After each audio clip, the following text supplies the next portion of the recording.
Hi, and welcome back to lecture number 41. Today we are talking about the election of 1860 and secession. The theme is politics and power.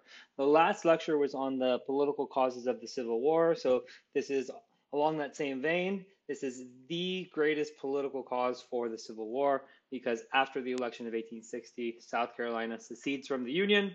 We have one learning objective today that's describe the effects of Lincoln's election.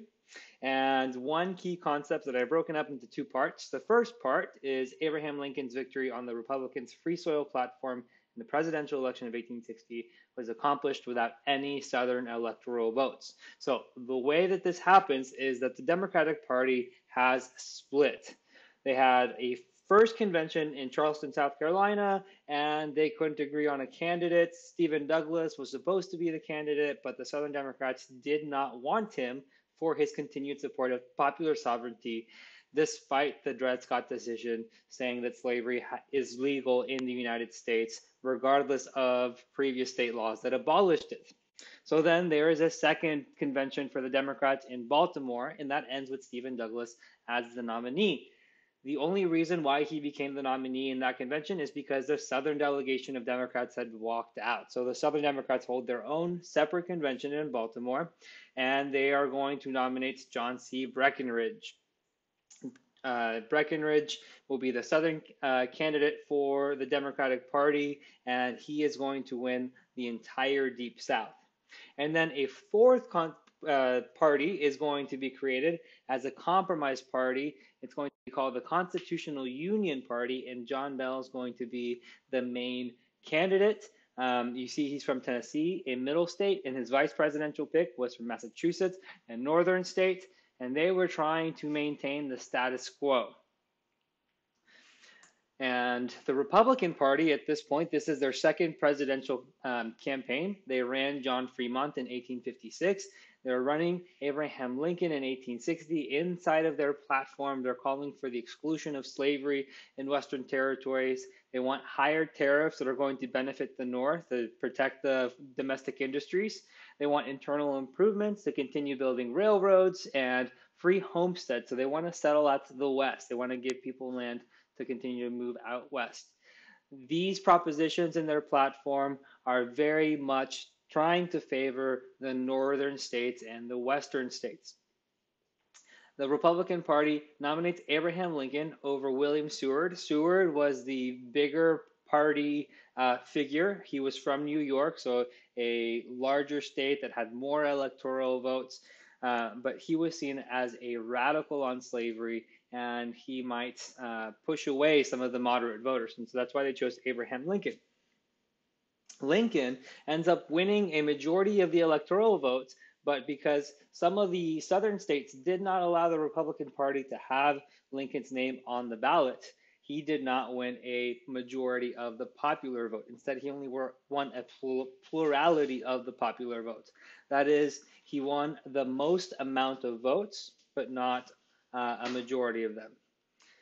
Breckinridge, he wins the Deep South, as I said, and then Douglas finishes fourth. That's a typo on the slide. He finishes fourth. He only got 12 electoral votes, some from New Jersey and the entire state of Missouri.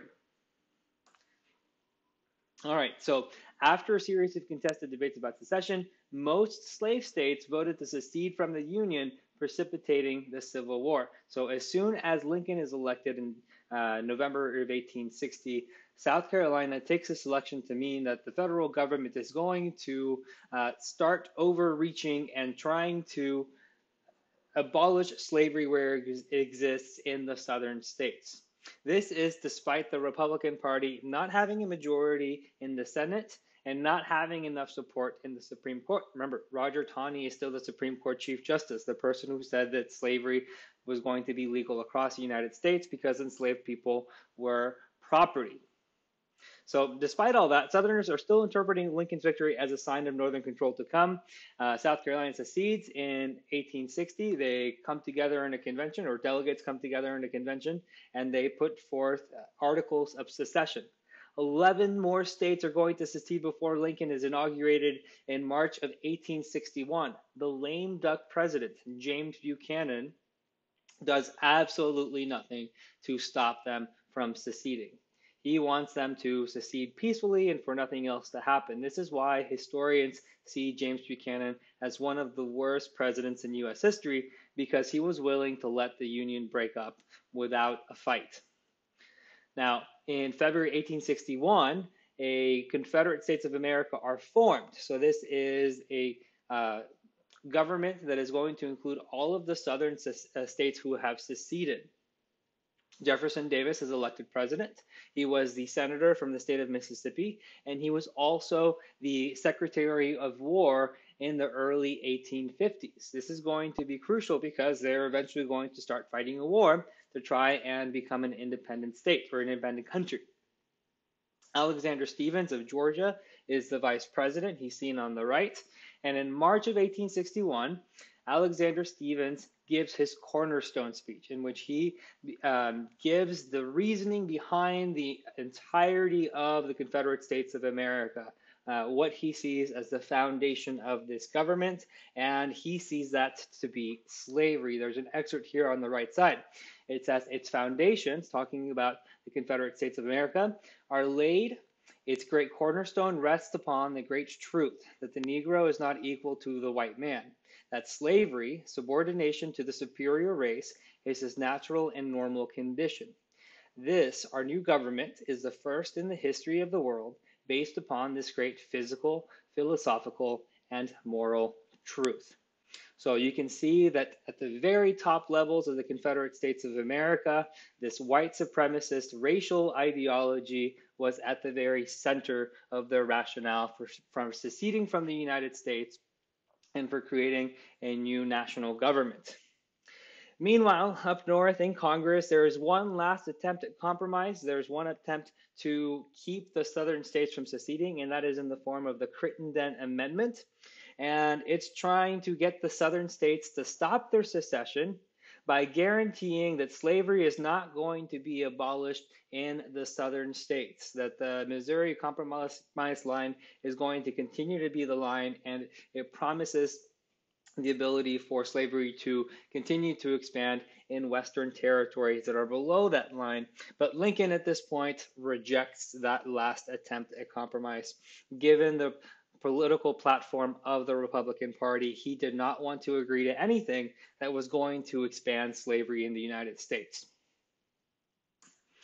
All right, and so now we have to get to the fighting. So the fighting begins in South Carolina, just as South Carolina was the first to secede from the Union. The reason why the fighting begins is because there are still federal forts in the southern states with the Union troops inside of those forts that are still loyal to the United States. The one that's important here is Fort Sumter in South Carolina, and eventually Fort Sumter is going to need a resupply of food and supplies for the Union soldiers that are inside of the fort.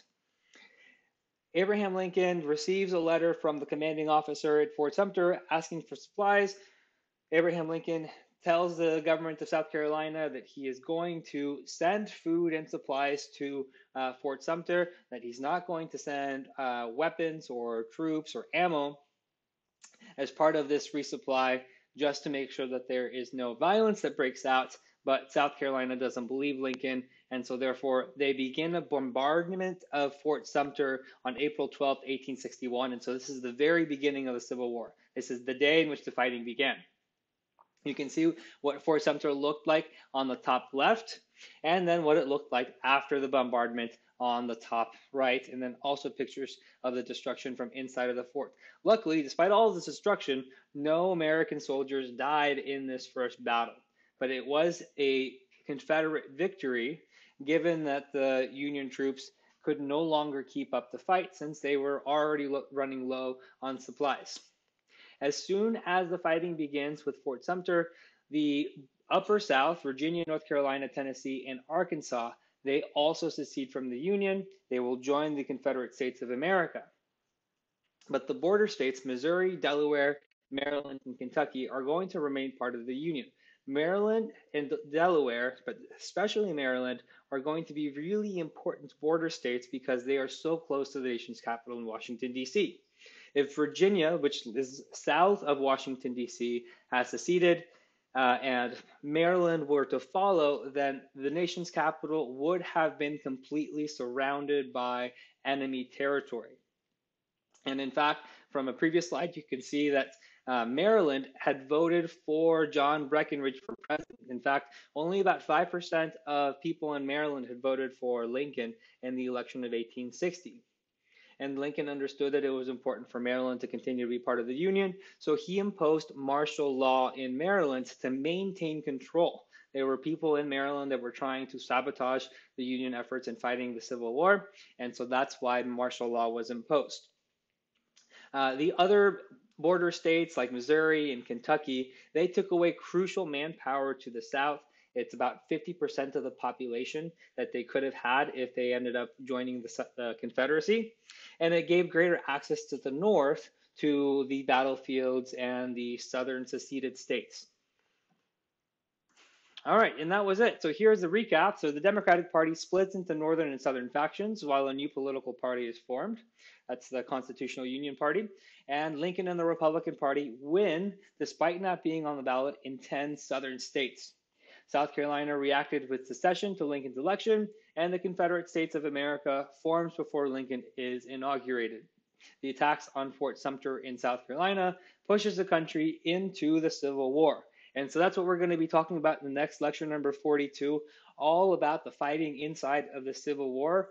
Thank you for watching. I hope to see you on the next lecture, and I'll see you then.